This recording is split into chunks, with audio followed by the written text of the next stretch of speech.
Welcome to The Explainer. Today, we're diving into a huge debate. Should America's air traffic control system be privatized? We're going to look at this through the eyes of someone who's seen it all. A pilot, a mechanic, and a former FAA policymaker who says this whole idea could be a disaster just waiting to happen. You know the feeling. We've all been there, right? You're stuck at the gate. Your flight is delayed again, and you just watch the minutes tick by. And in that moment of frustration, you hear people say it all the time. They should just privatize the whole system. A private company would run things so much better. But would it really? So what if that whole solution is built on a complete myth? Our source, who's seen this industry from literally every angle, argues that privatization isn't just a bad idea, it's actually a dangerous one. Let's start by tackling the biggest myth of them all.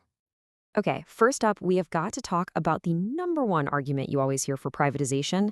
This idea that our skies are being managed by some ancient, rickety technology from the 1940s. Yeah, our source is pretty blunt about this one.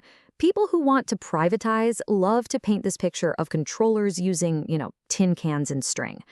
But the reality? It couldn't be more different. And here is the truly wild part. That fancy next-gen technology everyone points to called ADS-B, it wasn't invented by some flashy private company. Nope. It was developed and rolled out by the FAA. It's basically a super accurate GPS system that tells everyone exactly where every plane is. So you might be asking, well, if that new stuff is so great, why keep the old radar around? Because it's not old. It's a modern, constantly updated system that serves as a critical backup. Think about it. If an aircraft turns off its modern transmitter to go dark for, bad reasons, that radar is the only thing that can still see it. It's our national security safety net. And look, ADS-B is really just the tip of the iceberg. The FAA has rolled out hundreds of these advanced next-gen programs. This is just a handful of them. The point is, the technology is not the problem here. So, if it's not the tech, then what about all those delays? All right, so if the technology isn't from the Stone Age, then all those delays we have to sit through must be the fault of the air traffic controllers, right? Well, not so fast. When you actually look at the data, you see that the vast majority of delays have absolutely nothing to do with air traffic control. The real culprits are two things that, let's be honest, privatization just can't fix. The biggest factor by a long shot is weather. And it doesn't matter who's in charge of the control towers, they can't change a thunderstorm over Chicago. A private company would have to follow the exact same international safety rules that cause those delays and holding patterns we see today. And the second biggest cause? The airlines themselves. They actually create their own bottlenecks to maximize profit. I mean, think about it. They overbook flights, they rent the absolute minimum number of gates, which is why you get stuck on the tarmac, and they schedule a massive flood of flights to all leave and arrive at the exact same time. It's a business model that practically guarantees delays. Okay, so the tech is modern, and ATC isn't the main cause of delays. So how does the US system actually stack up against the rest of the world? Is it really as broken as some people say?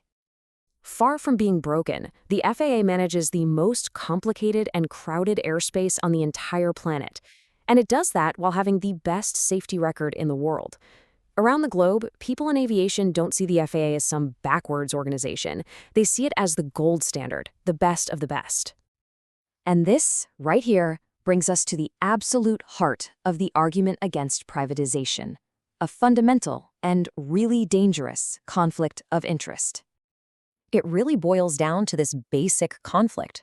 The FAA has one single mission: safety. That's it. Everything else is secondary. But a private company? It has a legal responsibility to its shareholders to maximize profit. And to do that, you've really only got two options. You can either cut your costs or increase your revenue. And when your business is managing the sky, cutting costs is a seriously dangerous game. Our source is very clear on this. In a system this complex, the pressure to cut costs will always lead to cutting corners on things like maintenance, staffing, and safety procedures. It's not a question of if, it's a question of when. So that's the cost-cutting side of the equation. But what about the other side of the profit motive? Increasing revenue. How exactly would a private company go about doing that? Well, a private air traffic control system would be run by a board of directors. And who do you think would be sitting on that board? Airline executives. Just let that sink in for a second. The very same people whose companies profit from the business practices that create delays would now be in charge of the entire system. And to generate all that new revenue, they'd introduce something called user fees. What that means is, instead of our taxes funding the system for the public good, individual pilots would start getting a bill every single time they use a specific air traffic control service. And this creates a terrifying incentive. Imagine a pilot is flying toward bad weather. If they know that asking for a safer route around it is going to cost them an extra $300 out of their own pocket, might they be tempted to just push through and risk it? Our source says this isn't just a theory. This exact kind of dangerous decision-making has already been seen in European countries that use these fee-based systems. At the end of the day, this insider's entire argument really boils down to one simple, powerful idea. The FAA's job isn't to make money. It's not to make the airlines happy. Its one and only job is to keep every single person in the air safe. So the choice really becomes this. When you are flying at 30,000 feet, who do you actually want in control? An organization whose only mission is your safety? Or a company whose legal duty is to put profit above all else?